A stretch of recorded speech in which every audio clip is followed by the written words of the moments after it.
Bonjour, je propose de vous aider à installer un automatisme de portail Vera d'Extel.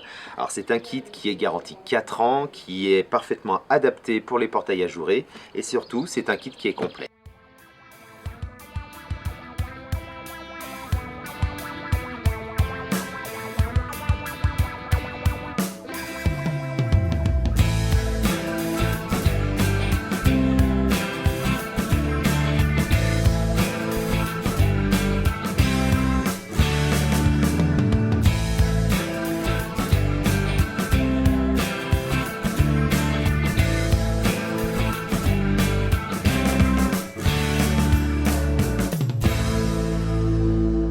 Avant d'automatiser mon portail, je vais déjà le préparer, c'est-à-dire que je vais tirer une gaine entre les deux piliers, je vais condamner la serrure et je vais retirer les butées au sol.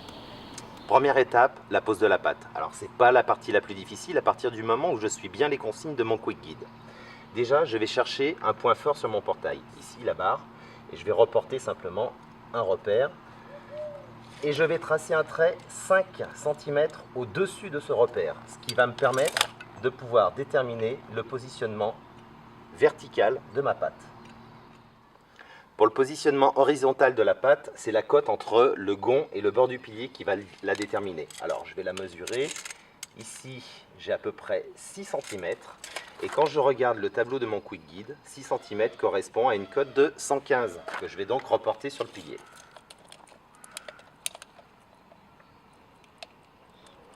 Le quick me donne une autre indication importante, c'est le positionnement de la patte, simplement parce qu'en fait j'ai éventuellement 3 positions différentes. Ici, 60 mm, je choisis la position numéro 3, c'est-à-dire qu'en fait je vais positionner ma patte comme ceci. Je positionne la patte montée en fonction de mon repère, et toujours de niveau, je repère les trous.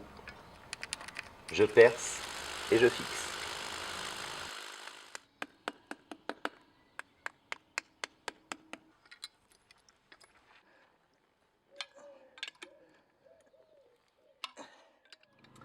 Les pattes sont installées, je vais présenter les moteurs. Alors faites très attention, vous avez un moteur droit et un moteur gauche. Je commence déjà par poser les petites rondelles en téflon sur la patte. Je présente le moteur. Je mets la goupille. Ensuite, la patte de fixation portail, je vais la présenter. Je n'ai pas besoin de serrer pour l'instant, c'est juste pour dire de pouvoir la positionner sur ma barre de force. Pareil, je marque, je perce et je fixe.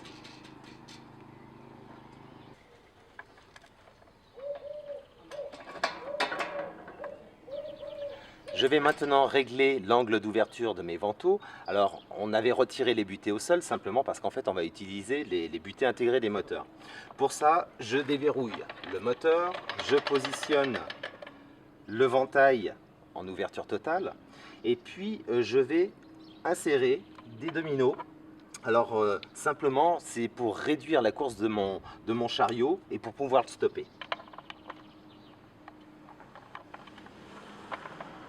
La pose des moteurs est terminée, je vais maintenant m'occuper de la partie électrique. Alors je pose le coffret toujours côté arrivée secteur.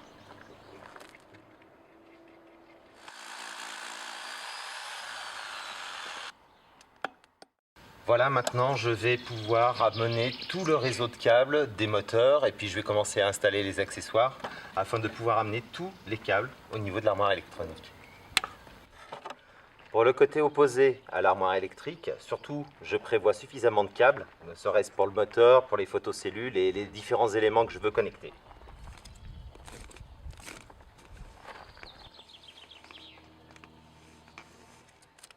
Les photocellules doivent être placées à une hauteur d'environ 40 cm. C'est à peu près là où je vais faire sortir mes fils.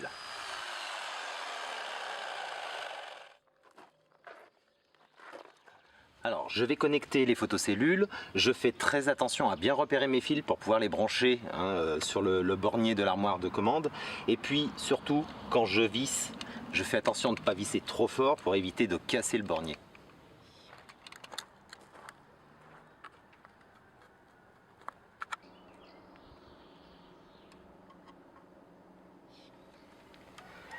J'ai tiré tout mon réseau de câbles jusqu'à mon boîtier électronique. Maintenant, je vais connecter en suivant les instructions de la notice. Alors, gros avantage sur ce modèle, c'est que le bornier est détachable. Je vais en profiter, c'est beaucoup plus simple pour connecter.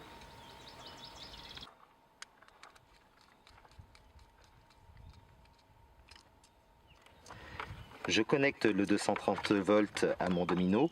J'ai un emplacement éventuellement pour la terre, mais je ne suis pas obligé de le connecter étant donné que le système est isolé galvaniquement. Voilà, j'ai connecté le gyrophare, l'antenne, les photocellules, les moteurs. Alors rappelez-vous, le moteur 1, c'est le ventail qui s'ouvre le premier. Concernant les photocellules, elles se connectent en 2 fois. Vous avez un fil qui vient se connecter normalement sur TXF lorsque le système est finalisé. Ce fil-là, avant, il va falloir venir le connecter sur la borne VA, simplement pour pouvoir vérifier l'alignement des photocellules.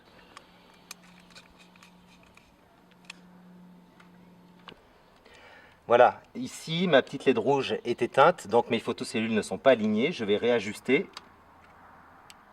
Voilà, et je peux serrer maintenant.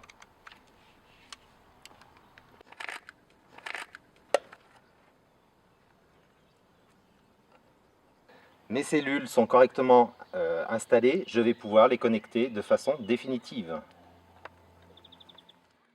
Je vais maintenant faire l'auto-apprentissage du temps de course. Alors je vais déjà, dans un premier temps, c'est reverrouiller les manteaux.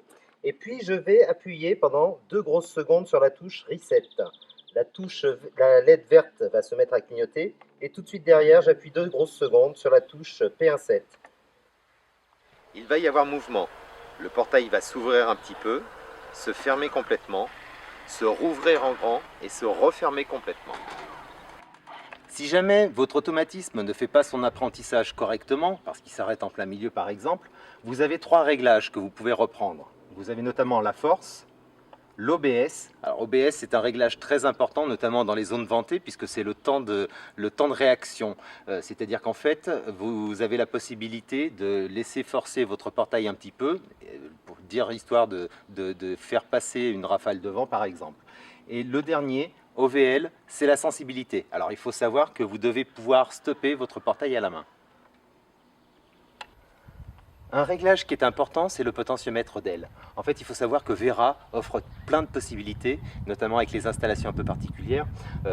Vera est compatible avec les ouvertures asymétriques, c'est-à-dire une ouverture, un ventail qui s'ouvre à 80 degrés, l'autre à 120 par exemple. Il est compatible avec les portails asymétriques, un ventail qui est plus grand que l'autre. Simplement, grâce à ce potentiomètre, je vais pouvoir régler le délai, le retard à la fermeture. Un autre réglage intéressant, c'est le potentiomètre pause.